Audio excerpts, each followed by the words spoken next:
the monitor where the thing is. Okay, we're back. Hey, And apparently the hard line that I have for this, what do you call it? System that I have. yes, we'll call it that. That's generous, but okay. I mean, honestly, I mean, it dropped twice. Yeah, we should probably talk about you getting some kind of modified system over there with the router, but I that's mean, for come another on. time. It's absolutely ridiculous. It's It is. ridiculous. It is. But should I just continue with my Yeah, thought your then, last or point okay? on the diversity in animation. Right. Okay. So it's moving uh, more steadily and faster than ever. We've got two of the most powerful people in Hollywood going on record with their commitment to cultural diversity in their films. That's Kevin Feige, who has spoken about that, and Kathleen Kennedy from Lucasfilm. And you can tell by the casts of their movies that they're moving in that direction. Look at Spider-Man: Homecoming; it's the most diverse cast of probably any of the Marvel films at up to this point. Um, and Star Wars, obviously, with John Boyega. Moving forward, they've got the new girl for Episode 8. So, I think that more than ever before, Hollywood is definitely moving in a place that, to my consternation at sometimes, is going to make you happy if that's what you're after. So, Well, I guess I'm not saying that's what I'm after. I think it's not a bad thing, but I feel as though when you I don't think it counts. I just don't think it counts when you put people in an animated or motion capture way. I don't think it counts. But I anyway, think you're ridiculous, but okay. all right. So moving on to our next trailer here before who knows how long before this shit fails yet again. I feel as though like somebody's out there with a generator. Like I've got like people trapped in my basement on bicycles riding around, just You trying to know what keep the they're called? electricity They're going. called AT&T employees that are in the AT&T headquarters running around like mice on a treadmill. Yes. You would think that I'm recording using Sprint's hotline because you know how Yes. often those calls drop for me. Yes. The only thing worse than AT&T is Sprint. All right, so the Mummy trailer came out with your boy Mhm. Tom Cruise. As we know, this movie will be directed by Alex Kurtzman, and it is a reboot of the Mummy franchise, the one that started Brendan Fraser. And And this it's is the start of the Universal Monsters cinematic universe. yes, the movie stars your boy Tom Cruise, Sophia Boutella, Annabella Wallace, and Russell Crowe. It's set to be released in June 9th of 2017. You saw the trailer, Bill. What are your thoughts? Um, I'm underwhelmed. I I'm all for the connected cinematic universes. I like them. I think it's cool that you can get into a movie and then have parts of that storyline continued throughout. The serialization, basically, of cinema is what's happening. And I like that because I like serials. But I don't know why you would choose the Mummy of all properties to start out a franchise with. Now, there is some precedent for these third tier characters to be powerhouses like Iron Man for Marvel, which rolled out the Iron Man or the Marvel Cinematic Universe. I think they got lucky with that more than anything based on the movie itself. But, um, I think Universal's looking to strike the same sort of chord with this mummy. I just don't think that this is the character that I would necessarily build a universe around. So I'm confused about that. And the trailer itself was not supremely wonderful. It felt a little bit like Van Helsing, and that's not a good thing. Oof, that At is the not a end, good. the villain sort of felt generic and not all that interesting. So I don't know. If Tom Cruise wasn't in this, I think I'd have a zero interest in it. If it was not the start of the Universal Cinematic Universe, I would have zero interest in it. Because of those two things, I have a modicum of interest, and I will probably go see it. You know what? You summed it up. Unimpressive. Underwhelmed. I was unimpressed. I'm a big fan of this whole idea of making this monsters universe and having all the monsters get together at the end. I Sure. think it's a cool. It's like an old like Monster Squad. If you remember the movie Monster Squad, um, it's kind of a cool idea. And I'm a fan of Tom Cruise, despite his antics. Big fan of Right. his.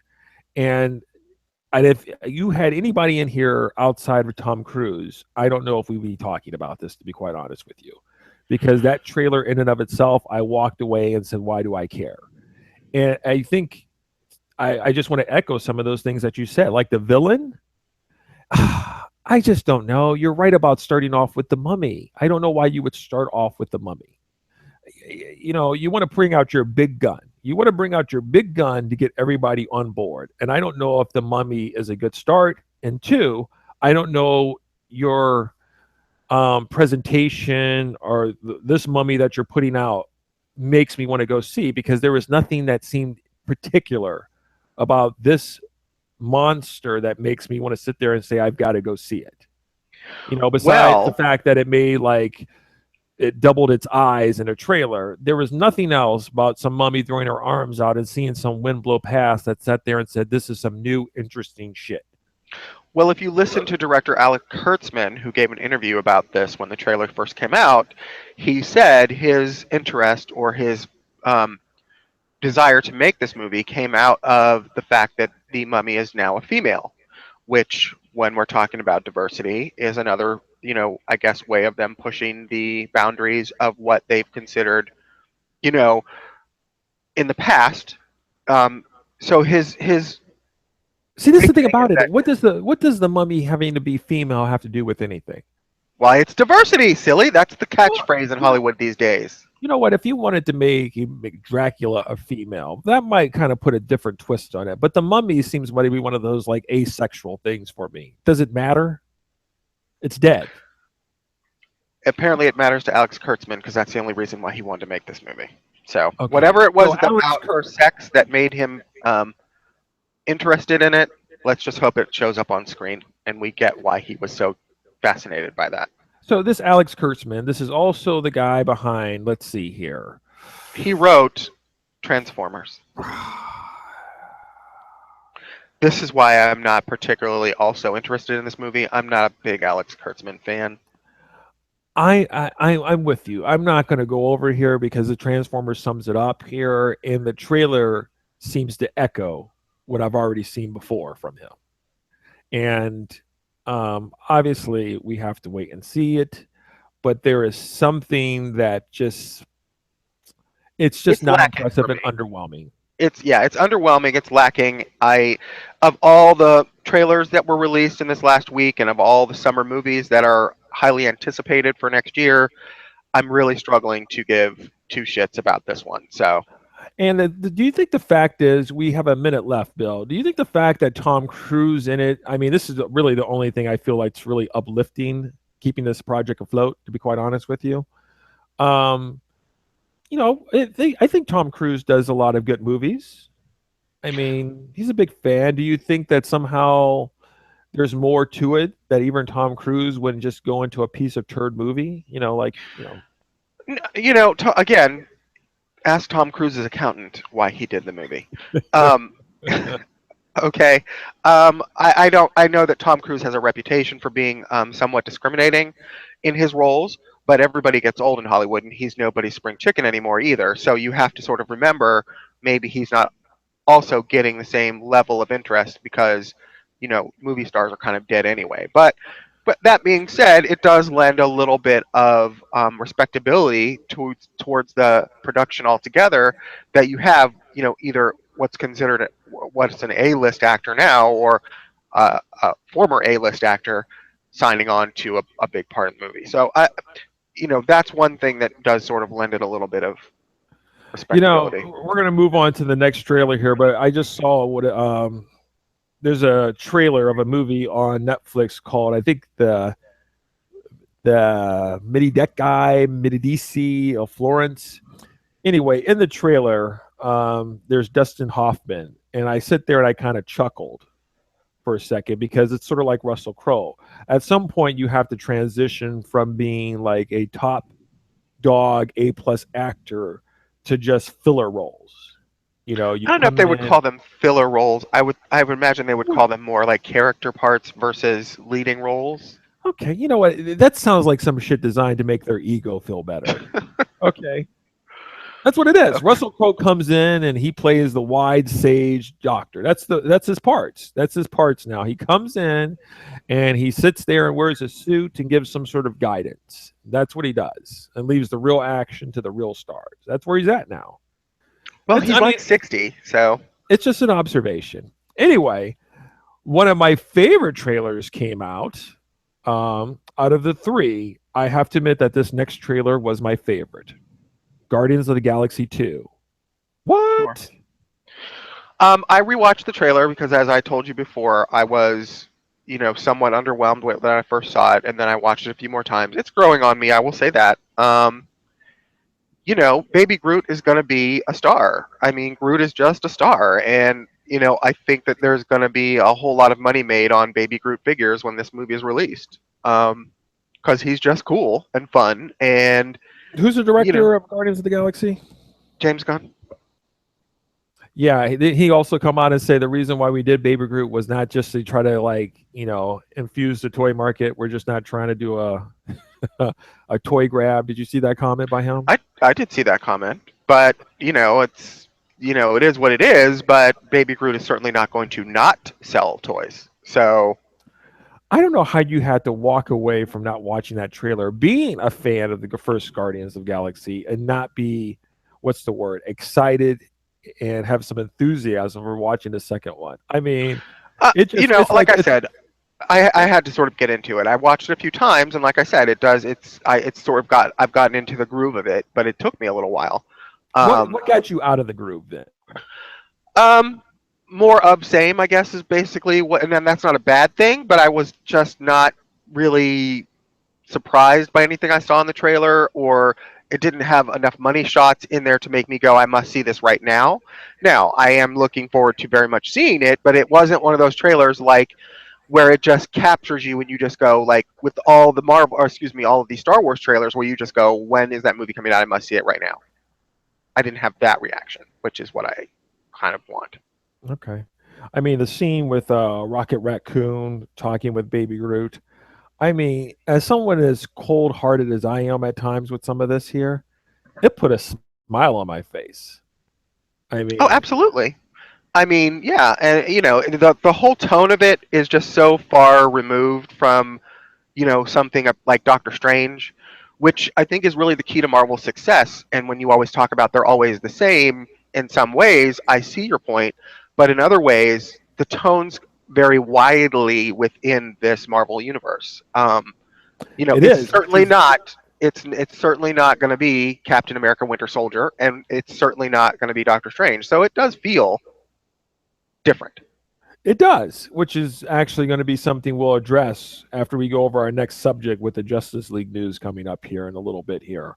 Um, Once again, I think that trailer reaffirms that the whole people that they have cast, Batista for Drax and Chris Pratt and Zoe, they're just it's a good cast. It's got a good flavor, and even though I'm not really a fan of all the kookiness and zaniness that came from the first one, it's undeniable that the characters are a lot of fun. So I'm looking forward to seeing that in May. Yeah, it's going to be a fun movie, and that's certainly in this day and age not something that will be unappreciated. So Okay. for me. Let's move on. We got done with that early. We actually might make up our pace here a little bit here. So you've got some sort of Star Wars news for me. I'm not looking at my notes right now. What news do I have?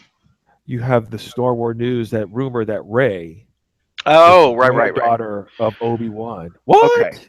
Okay. So this is a fan theory that's been out there for a while. Why And should a I lot of listen to people, these fans? Why should I listen to these fans, Bill?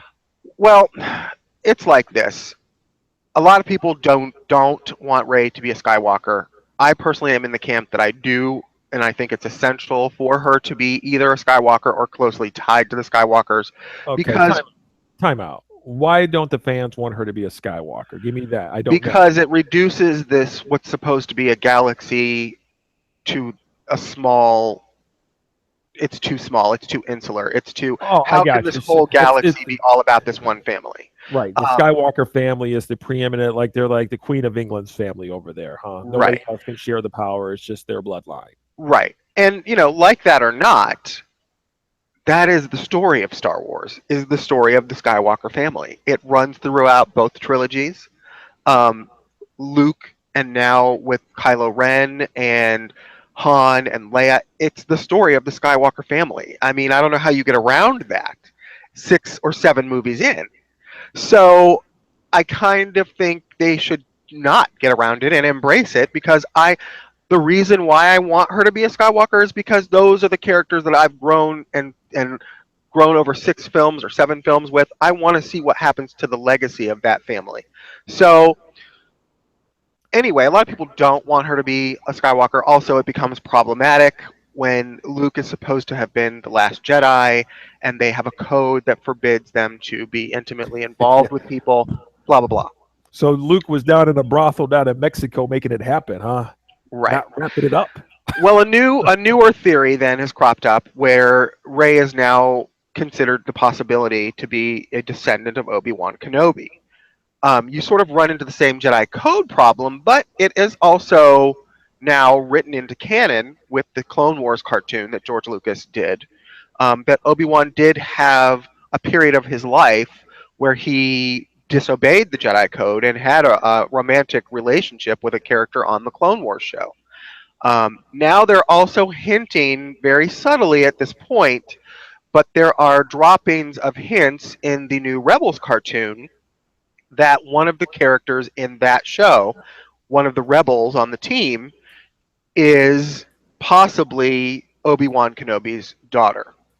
And then with another character on the show combined, there's sort of a romance kind of going on with that. The speculation is that Rey could be the granddaughter of Obi-Wan Kenobi through that relationship in the Rebel show.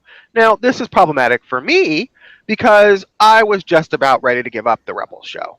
Um, for every storyline that moves anything forward in the Star Wars canon that's involved in this cartoon, there are generally 6 or 7 or 8 episodes that have nothing to do with anything and are just really what I call filler. And there's too much filler for me in this show.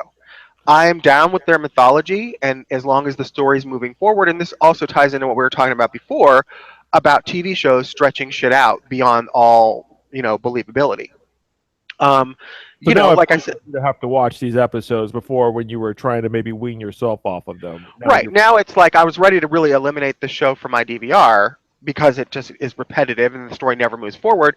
And now they've gotten involved in this whole theory with Obi-Wan possibly being Rey's grandfather. Now, of course, I'm sucked back in, just like the fucking Godfather. Just when I get out, they suck me back in.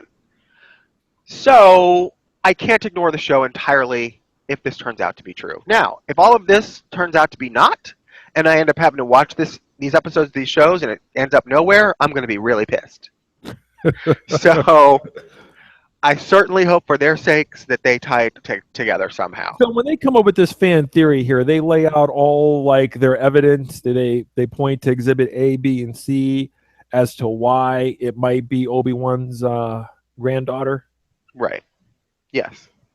And there is Okay. evidence in the show, though I say very subtle so far, that it's certainly in the realm of possibility.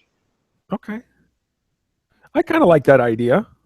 I Well, like I that. like it in that it takes, these shows are supposed to be canon. All the cartoons, all the movies, all the books now, all the comics now, they're all supposed to be. This was the whole point of filming or of forming the Lucasfilm Story Group, is so that they could get everybody on the same page and make it all one cohesive story. Yeah, it lessens the connection, though. I mean, having Rey be the granddaughter of Obi-Wan doesn't really make as strong a connection as it would have been if it would have been to, let's say, Luke True, and or Han Solo. I mean, those would have true, been your strongest connections. I mean, true. And those are Obi-Wan's, ones I still hope do turn out to be true. yeah. I mean, Obi-Wan is very cool, no doubt. But in terms of, it's not Luke's own flesh and blood, if you will. Right. Now, that is still preferable to me, though, than having her not be related to anyone, and she's just some kind of miracle force birth, the way Anakin was. Um, I would still prefer it. It goes like this for me. Having her be related to no one is my least preferable way of going with this. Having her related to Obi-Wan is better than that outcome. Having her related to Luke is the optimum outcome for me.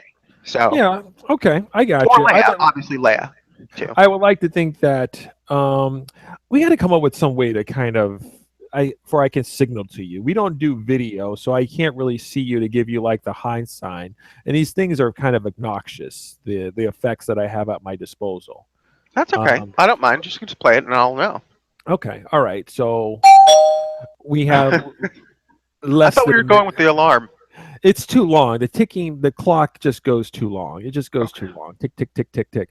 Anyway, Okay. I guess the whole idea, if you, I think in order to move forward in the series, I believe Ray has to be connected to the old.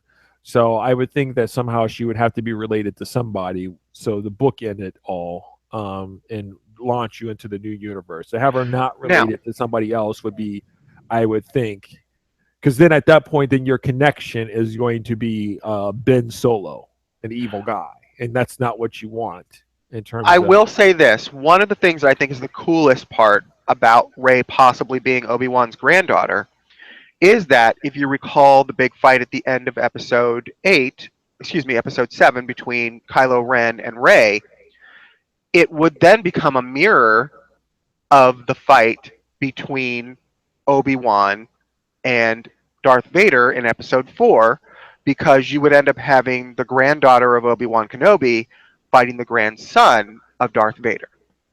Yeah, you and your mirrors. I'm over it. Okay, we're over your mirrors. I'm sure I'm just somebody heard saying, you. Somebody else heard you just say that, and they probably were like wetting themselves, going, "Oh my God, he's so right. I love that." I'm not one of those people. Okay, so you're not okay, going to I'm get the just saying, positive reinforcement from as the story goes, as the story is cyclical, the life is circular, then it would be a sort of full circle arc if you had the granddaughter of Obi-Wan fighting the grandson of Darth. Just saying. me. Moving on to quick hitters. The quick hitters is our new feature here, at least for today's episode, where we discuss 4 to 5 things in under 4 minutes. Wow, Shall that's we? quite an order. I thought it Shall was we going to be under. begin? Sure, let's go. You Hit it. thought it was going to be under what? Under two? 8 minutes. No, it's not under 8 minutes. It's under Okay. four. For all 5 things? No, for each Oh, thing. okay. That was Okay, a I got you. negotiation we Right, had right. off the I air. was confused. I'm back on track now. Okay. Okay, so in our first quick hitter, Justice League 2 apparently is delayed. Why?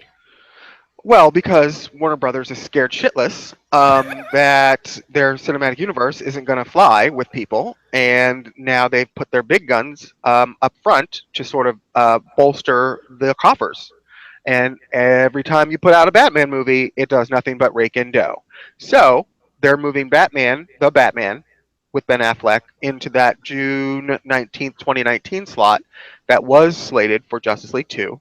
And then Justice League 2 is going to be postponed until they can get that movie on the schedule. Now, this also sort of helps shore up the coffers. If Justice League doesn't do as well as they hope it will, then they're not going to be committed to another money loser with Justice League 2 right away. They've got somebody to put some money in the bank with the Batman in between. And then maybe if it doesn't work out, Justice League won't even become a thing, part 2. You know what? So, That sounds like a good business move right there. yeah, it is smart of them. Okay. Wow. I didn't, with you saying that right now, I really can't I can't really be mad at them for doing that then. I mean, if that's one way of what's the word? Rationalizing or moving rationalizing that decision to go that way. Well, like I said, they're putting the big guns where their mouth is. They know that Batman is probably going to be a big cash cow for them. So if Justice League, and it's only a win-win for them, if Justice League is successful or as successful or more successful than they predict, then the hunger for it will be that much more after they do Batman in the middle and then do the next Justice League. I certainly hope that it's a successful movie for them. I want their universe to get on steady ground. And you're I still on want to see board with Zack Snyder here. You don't think since he's going to be directing the first Justice League that he should be given an opportunity to direct the second Justice Well, the League. rumor is now that he is going to do Justice League 2, um, because he was sort of not rumored for it at first for a while, but now that they pushed it back, he's going to do a little film in between. He's going the Nolan route, where he does a big franchise film and then a smaller film, then a big franchise film, then a smaller film. So I think that sort of helps him keeps him fresh, maybe keeps him from burning out. Also, it gives them, a little bit more time to polish their Justice League, their big group movie. So I think it's a win. I think it's smart, and I'm all for it. Okay. Of Well, course, here. if we're looking at June 19th, 2019 for the Batman, how far are we looking out for Justice League 2? I mean, we're already into the 2020s. You know what? It's best for them to take baby steps. At the end of the day, it's baby steps for them. I mean, you want to talk about hubris? It's good for them to slow their roll and not sit there and go, oh, we're just going to put out all these things. Just take it one step at a time. Slowly build your universe. Don't And you assume. don't care if we're 70 years old by the time we get Justice League 2 then. Because, we're not getting any younger. I need them to crank the shit out. Okay? I know you're acting like somehow the world's going to end tomorrow and we're not going to have it. Well, I don't know about you, but I'm not comfortable with the current political state of the United States, and I'm not quite certain it won't end between now and then. So Enjoy your last few weeks of freedom, peasants. All I'm right. just saying. Anyway, so in our second quick hitter, apparently there's a mystery X-Men movie coming out. Do tell. Fox has announced that they're going to start filming in the spring of 2017 the X-Men film that's now untitled, and we don't really have any idea what it's even going to be about. It could be So the we New don't know if it's Mutants. going to involve the young cast that we were just introduced into, and Apocalypse. Yeah, we have no idea. It could be the New Mutants. It could be a continuation. It could be a reboot of the Phoenix saga that looks like they started for in Apocalypse. We just basically have no idea. And I think we probably won't have any idea where they're going with any of it until at least after Logan, which will Well, give wait a us second. Do we know who's even directing it? no. We don't know anything about it. We know who's not directing it, and that's Bryan Singer. So what does this tell you? I mean, you know how these things It work. tells What? me that I think Fox maybe is being a little, they're perhaps sensing that people have been played out with the current X-Men state, because Apocalypse did not do Boffo box office this summer. I think they're kind of hedging their bets and sort of figuring out the best formula to move forward with. Perhaps this is a time for a reboot of the whole story. I don't think so. Where they left things with Apocalypse, it seems like they were really prepping that new young cast to sort of continue on into maybe they've done the 60s, they've done the 70s, they've done the 80s. Now they'll move forward a little bit, maybe to the 90s. And my preference is that they continue with the cast that they gave us in Apocalypse, at least the young cast. Sophie Turner, I thought was great as Jean Grey. Um, I forget who the kid is that played um, Cyclops, but I thought he was really good. There were some things that I think they should improve on. I think that if they're going to have Storm be in there, they better write her like a full-fledged character and not some afterthought. Yeah, I think this is one of those things I've always say here that you've probably got to stay ahead, like with the movies and with these type of series, that one comes after the next. I think they have to stay ahead, and I think by the time you got to Apocalypse, people were tired, and that's why I think you need to bring in new people, new direction, and creative talent, and they should have did this before, Well, because I don't. I and disagree with I don't that put it all. because I don't put it all on Singer. I put it on the writers because you well, keep the same thing over, and we got the same type of tired out. Introduce a villain. The villain dies at the end, and they do these things. It's the pattern in and of itself we could all see coming, and so I would therefore say they wouldn't be in this position if they would have just tried to get ahead. Which is what I think. My point is, the point with Marvel is I feel like they bring in different directors, and I'm sure that's a cost benefit over there of not having to hire like Martin Scorsese to direct everything and pay these people. But they who did you bring say? in Did you this say young. Marvel? What's that? It's Fox, but go ahead. I know it's Fox, but I'm making a Okay. comparison with Marvel. Okay. That they bring in different directors, so you're not stuck with one director directing several movies and one writer. over several movies because the people understand they get tired of it. So at least with this here, you're changing it around. As you just said before, with like Doctor Strange, you can see the difference between a Doctor Strange movie and a Guardians of the Galaxy movie. At least that keeps people entertained that they're getting a new type of formula. You can't give me 15 movies and it's going to be the same thing. I can't take 15 Bryan Singer X-Men movies with the same writer. What's his name? Kimberg. This shit's going to get played out very quickly. And so they should have been ahead of this curve and going, no offense to Bryan Singer, he does great work, but we're going to go with somebody different for this one, and then maybe we'll bring him back on the next one. But they had to break it up. And so Here's the now they're thing. left with, go ahead. Bryan Singer is the godfather of the Oh, X-Men here you movies, go. okay? So, and let's not discount the fact that Days of Future Past was the highest grossing X-Men movie of all the X-Men movies. So when that movie made a shit ton of money, of course they're going to give Bryan Singer the keys to the kingdom again and say, do what you will. Because Days of Future Past was considered a critical and a box office smash. Um, Now, what Bryan Singer did with Apocalypse may not be exactly what they expected, or may not have had the fresh feel or take on it that they expected from a follow up from Days of Future Past. But I don't think it was a mistake for them to give him the keys after he was so wildly successful with Days of Future Past. I guess I can't say it's a mistake after it, but I think you have to start pushing it in a different direction. I don't actually mind you keeping the director, but the terms of the writing, you can tell that the plot in and of itself is just sort of a mirror of the last plot. And so it's kind of like you don't have to throw out everything, but certainly you got to start pushing the material. That's all I'm saying. And I think that that's what this whole reboot or Oh yeah, continuation or whatever it is with the New this Mutants is about. this I think when you're doing world building, you should have thought of this before. I mean, it seems like Marvel, and I don't want to be licking their ass on this here, but it seems like they're looking ahead. They're looking ahead and they're going, what do we do at the end of this? Well, we've got to come up with some sort of new avenue, a new take, and we've got to push forward this direction here. I think some of these people just sit there and go, we made $500 million. Let's just do the same thing again and see if we can make another 500 million. And then when it doesn't, they're just like, oh, I guess this is just tired out now. We got to reboot it. No, we're And not tired. We're not tired of it. I'm not tired of seeing the cast of X-Men Apocalypse, but the story you gave me was just some sort of boring ass bullshit. So therefore, like, give me a better story with them, and then I would want to continue forward. But if you're going to give me this same shit, I'm out.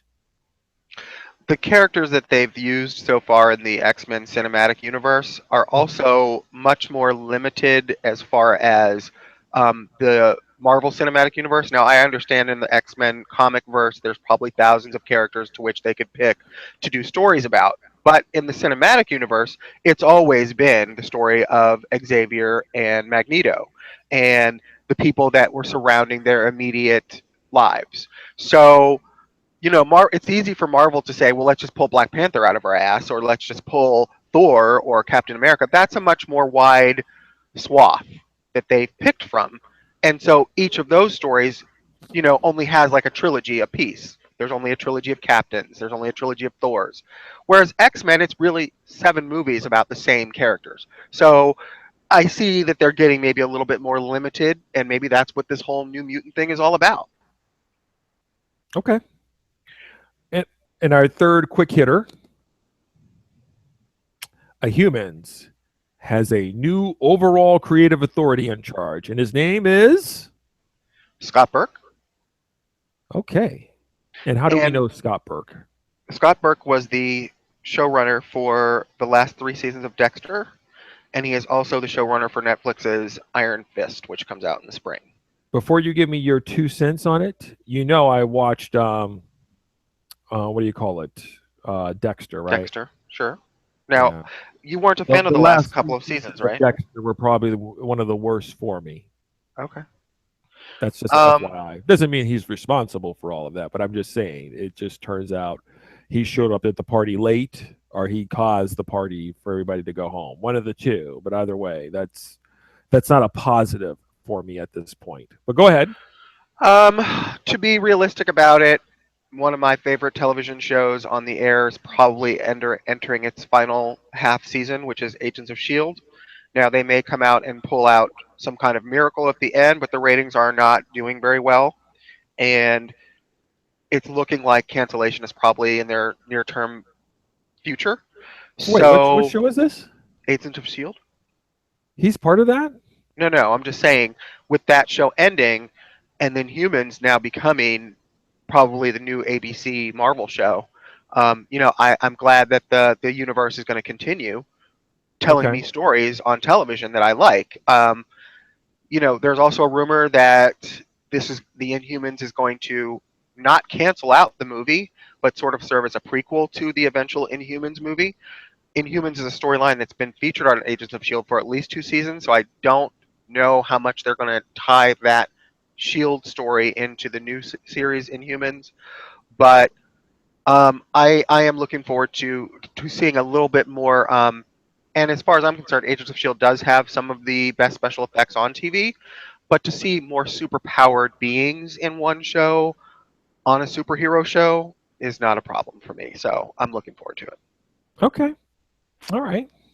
Now, Scott Burke, I don't know from Adam because I haven't seen Iron Fist yet, and I never watched Dexter. So as far as him being the showrunner, it doesn't really give me hope or otherwise. Okay. Well, you and Nadia will be happy about this second piece of news. Apparently, Luke Cage is coming back for a second season. Yes. Netflix, Shocker. not shocking. Shocker, not shocker. It's the highest rated of the Netflix Marvel shows so far, so green light it is. And I am actually very happy with that news. Will Um, this second season, will they be bringing back a pacing director or a fluff cutter? well, as somebody who agrees with you that they really could use a little more tightening on these Netflix shows in particular, I can't disagree with the fact that they need to sort of um, get on with the story. Is it But ironic that I'm actually calling for a pacing director when our show has been extremely long? It seems that's just kind of. right. But go ahead. But of all the Marvel shows, this is one that I think has the pacing problems don't bother me nearly as much as they bothered me in Daredevil. So I'm actually I'm okay with the pacing of this show. I'm not thrilled with it. I think it could use some tightening, but I don't have an issue with it the way I do with Daredevil. You're just sometimes, I've given up trying to figure you out at times. I've given up because sometimes this is exactly one part where you should be zigging, but now you're zagging. You're just like eating collard greens, and you're going back to the old town, getting some ribs. You're just all on board with this whole thing here because you're ignoring some of these glaring problems with the show, but yet it speaks to you. Somewhere deep inside your cold soul, it speaks to you. You know what Mark Twain once said? All I want is a good story, well told. And I feel like Luke Cage has delivered that for me. Okay. That's you're for somebody I find to be adultish at times. Nice. All right. Let's move on with our last quick hitter here. You'll enjoy this one. I've saved the best for last. Apparently the Baywatch trailer also hit. Mm. That comes out in May of 2017, starring The Rock, Dwayne Johnson as Mitch Buchanan, and Zach Efron. Yeah. Wow. It just looked awful. I thought it looked just awful. I don't I don't know what to say. I felt as though after I watched it, like part of it, I was like, I was sitting there going, "Oh, this is a joke. This whole thing is just, it's a joke." But it came across to me as really like an episode of television. It felt like it should have been a TV movie to a degree. And I was sitting there thinking, this is something that's going to be in the theater. There's something missing from it, and I don't know what's missing from it. Is maybe Seth Rogen, or maybe what's his name, Kevin Hart, Melissa McCarthy. Something's missing from it. You know what's Um, not missing from it are Oh, gratuitous shots of Zac oh, Efron's abs. okay, all right. Because That's not missing. Those are on full display. once again, I mean, are people outside of the moms that paid to go see Twilight? Are you telling me that people are going to go pay to see Zac Efron's abs? Well, I would never say that that's a guarantee. There was that one movie where he was played the DJ that made 14 cents. Yes. So Um, clearly, Zac Efron is not the only thing that's going to draw people to this movie. I If The saw Rock that did it, movie and that's kind of probably there. liked it, by the way, when he played the Yeah, DJ. no one else in America did see it. So I'm just saying that Zac Efron on your title bill isn't going to guarantee you financial success. But, it's certainly not going to hurt either. So, The Rock's in it, which is probably their bigger bet for a draw. Obviously, the brand name of Baywatch. I don't know. Watch it turn out to be like a smash hit. You just watch. It's not going to be a smash hit. Okay. So Okay. I'm going on the record right now and telling you right now it's not going to turn out that way. But hey, power to him. I'm not trying to hate on The Rock, but that looks like a poor choice. All right, Bill, we haven't done this in a long while. What's up? Le cinéma de Revenge over du Saman. Oh, is it that time? It's that time. We haven't done it. And by the way, I've been, you know, something came up, so I didn't spend time with my girl, and so wait a second. Scooties is indicating to me that he has to go potty. Are you serious? Yeah, he's barking Can at he me. hold it for a second? I mean, honestly, so get out. Wait a second. Hold on. Get out. No, there's no.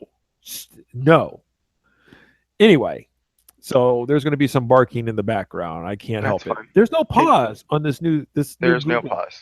So he's going to have to Anyway, suck it up. so while she's away, I've decided to polish off 3 or 4 movies in my spare time. I've All right. saw. I'm not going to talk about them, but I would just want you to know I'm watching Kubo and the Two Strings. I saw Peach Dragon. Um, I've watched Jason Bourne and a few other things here. Okay. Peach Dragon, I can see why it made 10 cents. Sometimes when you watch It's the one of movie, Disney's rare financial disappointments in this day and age. They run the world, but for some reason, their live action adaptations, which are big, booming business for them, this didn't work on. well, I think you have to watch the movie to know why. Okay. So it's boring and pedestrian. There's just something missing from it, and it was fairly obvious that if I'm going there to have a good time, I was just like, from frame one to frame two to frame three, I did not care. I It turned didn't my tug at head your away. heartstrings, the little story between the dragon and the boy? No, I mean it was kind of obvious, but there's just something like it was just. It seemed like it was amateur hour. Peach Dragon comes across to me as amateur hour. It's like taking Jan's Cameron's special effects and then comparing them to some sort of stop motion from the 60s. It's just like they gave this to like some intern to do over there and say, put together Peach Dragon. We're going to give you $100,000. Do what you can. There's Okay. something that's missing from it, and it's a lack of love. But I don't want to get into it. I'm just saying, you watch it, and I defy you to come back to me with something different. There's no apes in it, by the way. Yeah, So, I know, but here's the thing about Pete's Dragon. I didn't like the first one, the animated one, either, so I really have zero shits to give about oh, this one. well, if you didn't like that, then I don't think this is going to help you. So, So I saw Jason Bourne with Matt Damon. okay. I'm going to read you the synopsis, what it says. Back for another high stakes, high octane thriller, super spy Jason Bourne plays cat and mouse with covert government agency and terrorist rings while edging closer to unraveling the mystery of his real identity. He's been trying to what's this unravel his fucking identity for like several fucking movies now. I give the movie 1 star. Okay, now let me ask a question. Is this the same character that Jeremy Renner played at some point? Yes. Yeah, So it is. wait, what happened? Did they explain? Like, did he get plastic surgery and then he got his face restored, or they just act like it never happened? Let me look that up here. Don't quote me on it. I believe it Okay. is. So they explain it, or they don't. I don't recall. Okay. So I don't want to speak on it. I don't want to speak Okay. on it. But Okay. Jeremy Renner, he was in one of them, and I think there's 5 Jason Bourne movies, Okay. and Okay. And so that being said, this movie in and of itself goes over the same shit. I'm back to Treadstone. It's always. Did you ever see the Jason Bourne movies? I saw the first one, which Yeah. was what It's was the it same called? shit. It's the same shit. It's called the Bourne Identity. Right, right. Same shit. Where it just goes, he's part of Treadstone and he's trying to find out secrets behind like who he is and where he's from. They do this every movie. They have him walk very slowly. They have people chase him and shoot him, and there's one person pulling the strings who knows everything. And then Jason Bourne tracks him down and then dispatches him. It's the same thing over and over yet again. And I'm thinking they really put this movie out. I gave it 1 star for just actually no creativity. I like Matt Damon as Jason Bourne, but this here was unacceptable. Unfucking acceptable. Okay. How much did this movie make? I don't know. Aren't you going Because to tell us in box office results?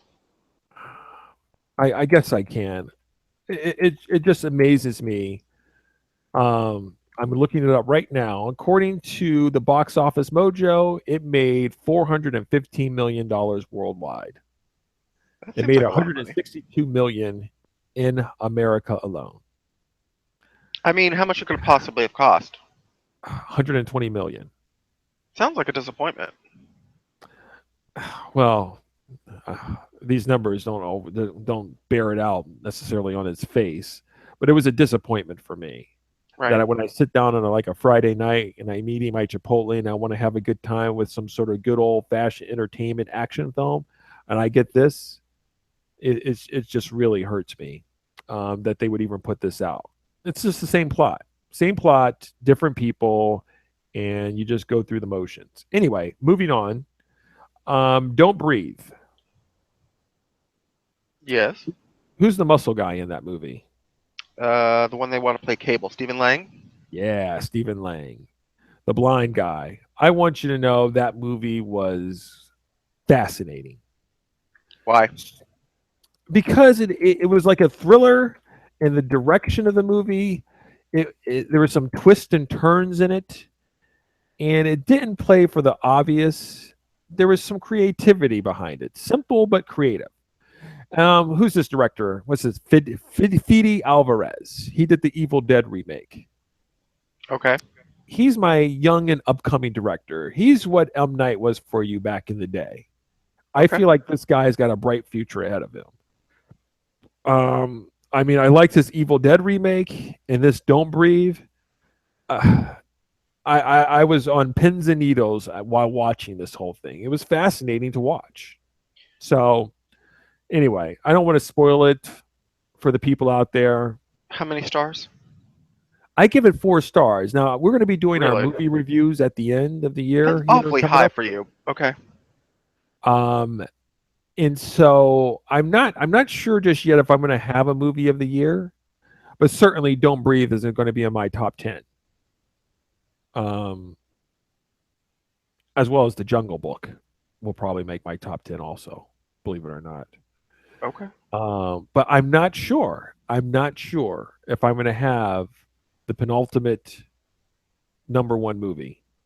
Well, I have one in mind at this juncture. However, there are several movies at the end of the year that are coming up for me. This is the first time in several years that end of the year movies have really. There's a bunch of them that I really want to are like must see for me. We've got La La Land coming out next week, obviously along with Rogue One. There's Passengers with Jennifer Lawrence and Chris Pratt coming out at the end of the year. So there's at least three movies that I have yet to see. Now, I'm not sure if any of them will make my list, but I don't think it's fair for me to judge until I've seen all the ones I really want to see before giving my award. So, Well, you're not going to be able to see all three by the next week. well, no, then we're going to have another show by the end of the year, or we can save Well, our look best of the at years. you. You're working OT. You're working OT on PCP. Wow. Okay, we can have a special show. It doesn't have to be like a full show. We could just do our best of whatever show. Listen, if you're gonna have me set up this whole system over here, it's not Hmm. going to be for 10 minutes. It's like somebody's telling you like this. How about we do like a fuck session, but it's only going to be for 3 minutes. No, no, no. Wow, I'm really? not going to take a bath and cut my toenails for Okay. 3 minutes. All right. So, what would be the normal 2 week schedule? Next week, obviously, we have the special Rogue One review show. And then the Then week after that would be, January 1st. is that January 1st? Well, the week after the Rogue One would be Christmas Day, which obviously we're not doing a show for. And then the regular 2 week schedule from the 18th would be January 1st. You could also do it during the week because I know you don't seem to work during the holidays. Yeah, I won't be working during the week on my break either. So, Wow, um, really? yeah, no. You don't think I'm not going to go to work and then have to do, extra work while I'm not working? That does not happen. You act like this show sometimes like laying asphalt on the roadway for you sometimes. You're just like, oh, I'm so exhausted. So No, exhausted. I'm just saying my vacation is my vacation, and nothing, come hell or high water, shall interrupt my laziness.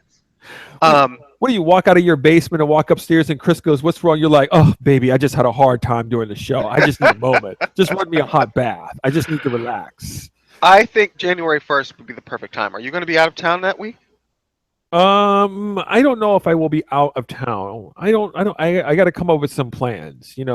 I got a new woman right now, so I don't know what to do do you do something? Do you stay at home?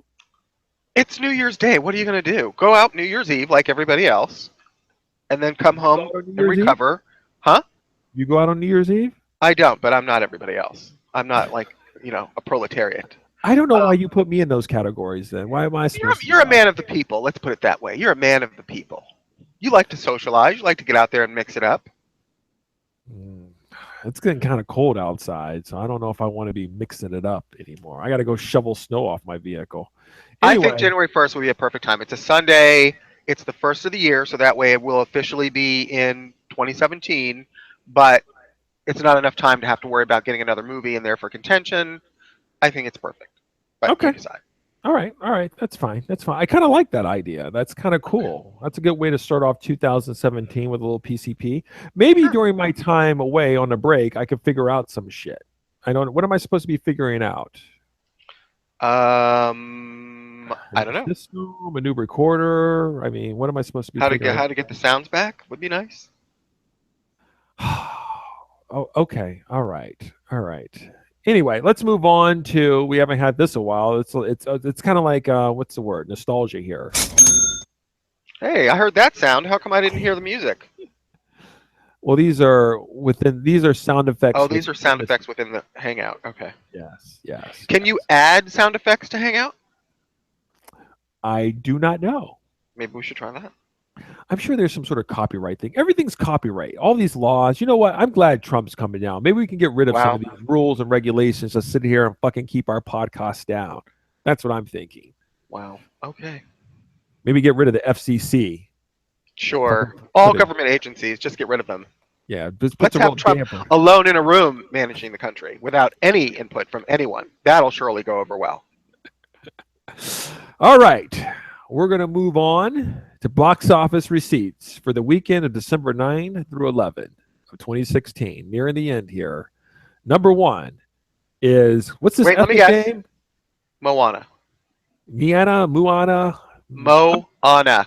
I'm going to call her Betty. I'm going to use Wow. Betty because that's an American name. Betty. Wow. Okay. And okay. So Okay, Mr. Diversity. Betty brought in 18,842,000 for a total gross of 145 million over 3 weeks domestically. Has it been released worldwide? It has the foreign box office. Oh, I don't know how far many. I don't know in all the countries it's been released, but so far the foreign box office receipts are totaling 93 million. Wow. Well, it's another smash for Disney. Not Yeah, who any would have thought surprise. that? Who would have thought that?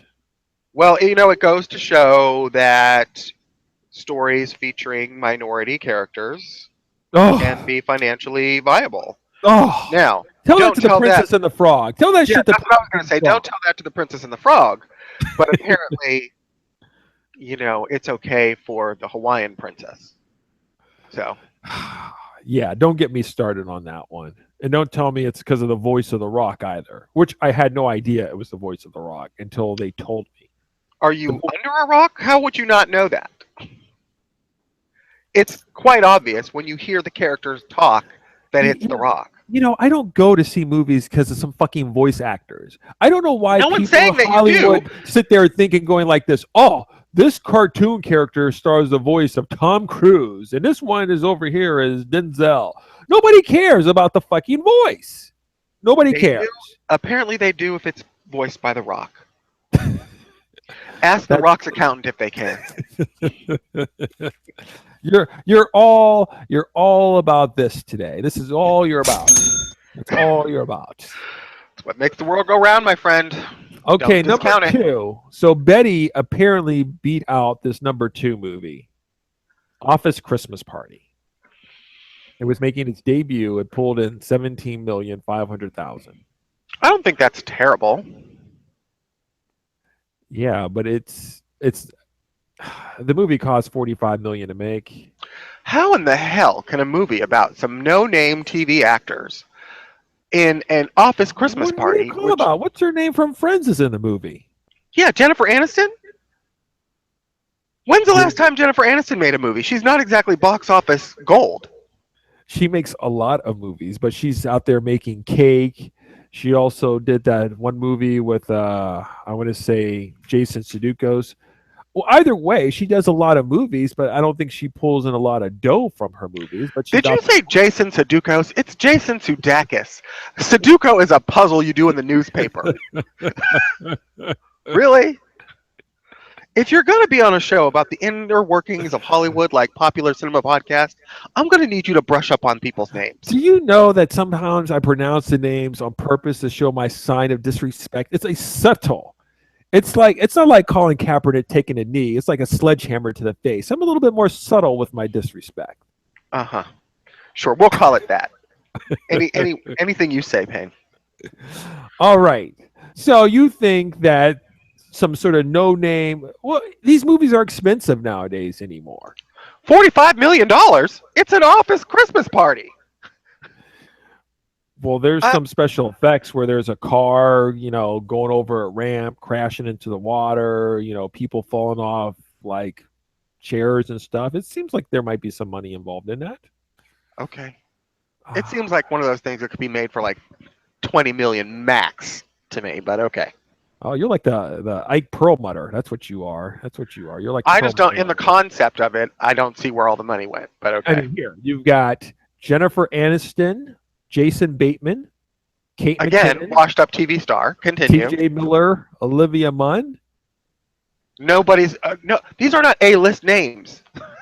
I mean, You keep reading these people like they're like, suddenly I'm going to go, oh, well, that's why it cost 45 million. Jennifer Aniston is at least getting 5 million, right? Sure, but I mean, that's based on her TV show that has been off the air for like 15 years. Jason Bateman's not going to get a couple million. He's a male, so he's got a penis, so he gets paid more than a woman. So hell, he's got Again, at least 6 million. Not exactly box office draw. Robert Corddry. Who? Really? I mean, T.J. Miller? He was the sidekick in Deadpool. All right, the movie looks. Olivia Munn had like 2 lines in Apocalypse. All These are not A-list names. right, maybe maybe Bloomhouse needs to be on board. Then he needs to be cutting Maybe. the purse strings. Either way, the movie looks fun to me. I enjoyed watching the trailer. It looks like a lot of hoots and laughs for me. But if it only made 17 million this week, and this is the height of the Christmas time here, it's not going to go bode well for them long term. It doesn't sound like it. Anyway, the number 3 movie, in its 4th week of release, Fantastic Beasts and Where to Find Them. Not surprised. So it's pulled in 10 million. So it looks like total it's 199 million domestically over 4 weeks. It's like 50 million a week here in the US. It made 480 million overseas.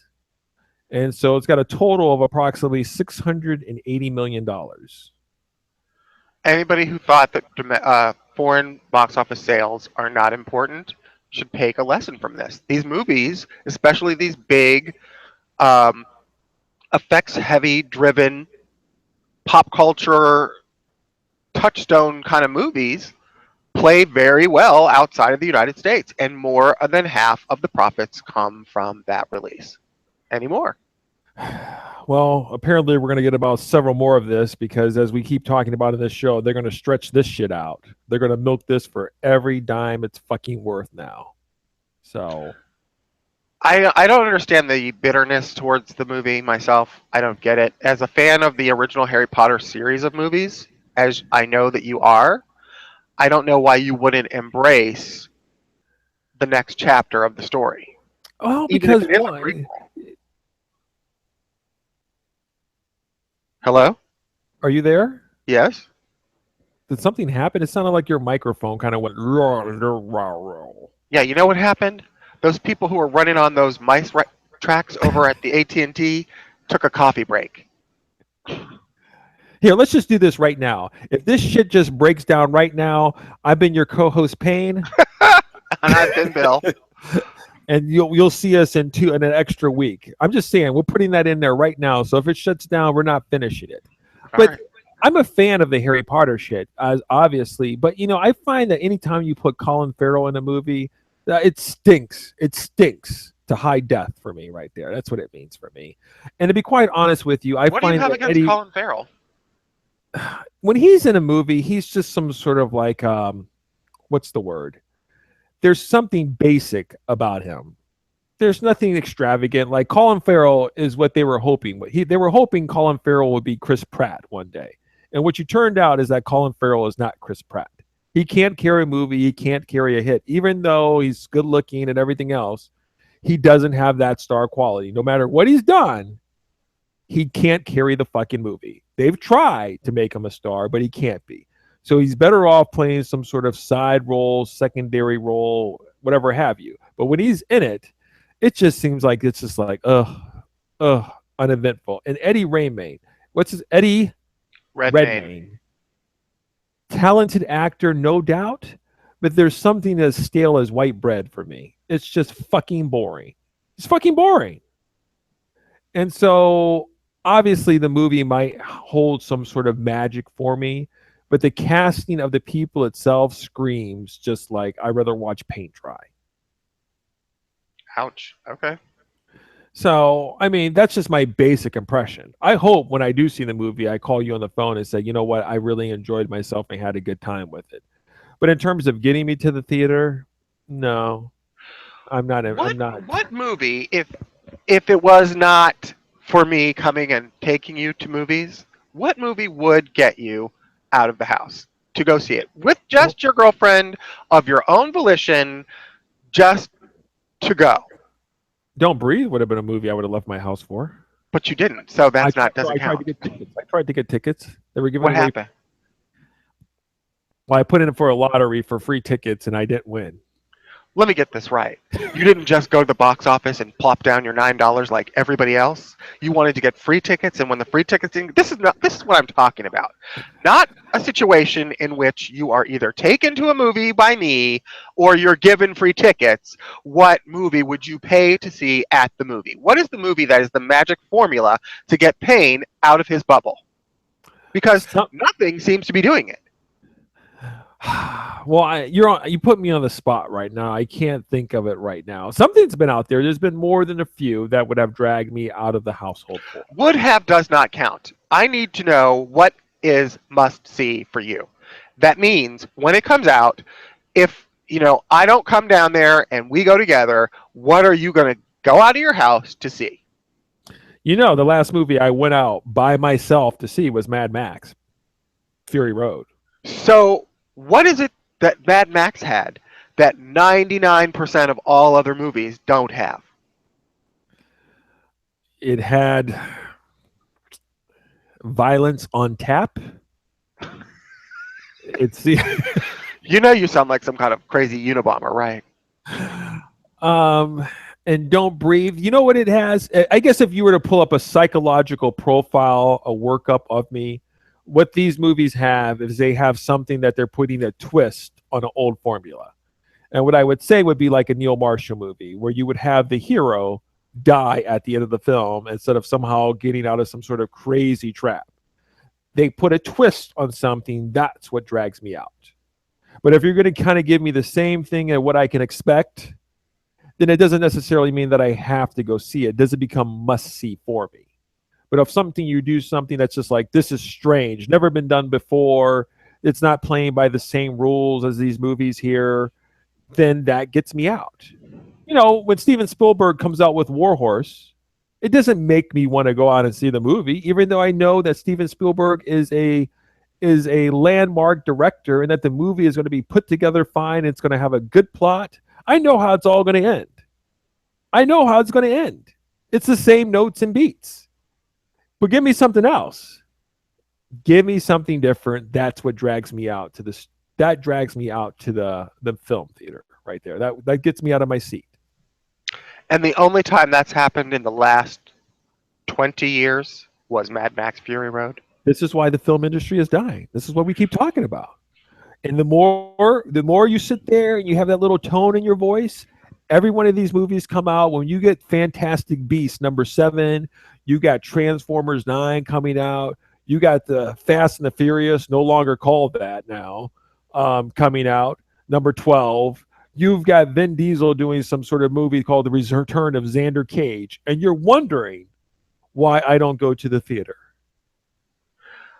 I'm wondering why you don't go to the theater, not because there is not despite the fact that there's a lot of junk out there, which there has always been a lot of junk out there. Obviously, people have more choices today. Netflix is a thing, et cetera, et cetera. But there are still movies out there that are worthy of going to see that you can't see on Netflix properly. And those are usually the movies that we go to together because they're big spectacle kind of must see things. But there are other things I would think in between those big blockbusters that we always go to and Mad Max Fury Road. There's other stuff. I mean, if if these big blockbustery movies aren't the thing that does it for you, that's fine. Go to an art house movie. That counts as a film. I don't know why the fact of going out of the house to see movies is something that seems to be going away. There are still things out there. Award bait movies are still out there. There's things to see if Listen, you're blockbusters you're aren't your you're thing. one theater shooting away from not going to the movie theaters anymore here. Okay,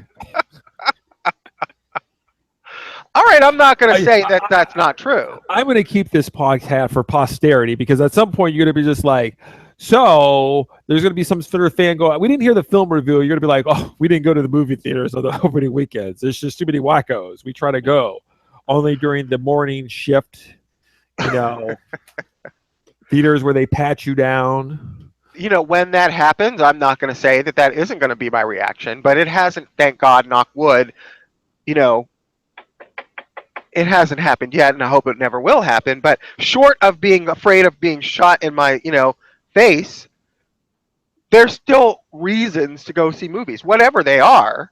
I don't care if you're not into the big blockbusters. Find something that you are into and go see it. I implore you to help keep the industry alive. Hello? Hello?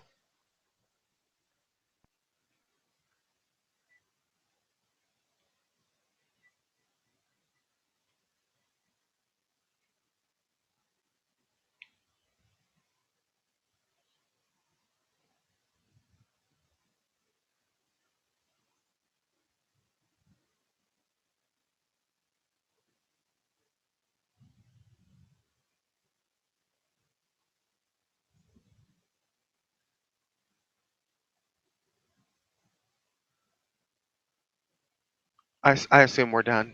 Yes,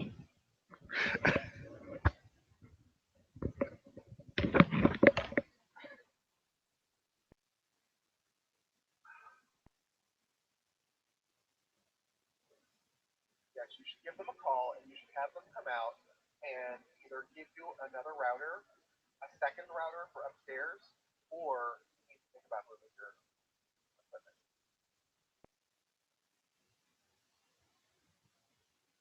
Not that far. It is actually kind of far. Your router is actually kind of far from your computer.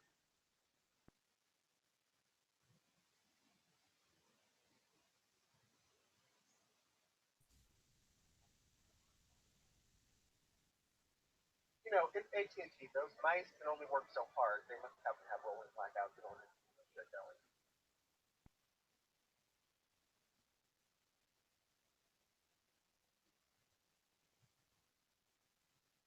I mean, you only have to do it like 3 or 4 times. Jesus Christ. And I think we should call it something about the trailers. I don't know. Trailer Palooza, something. I don't know. Trailers a go go. Yeah, I think we used the Palooza at some point in another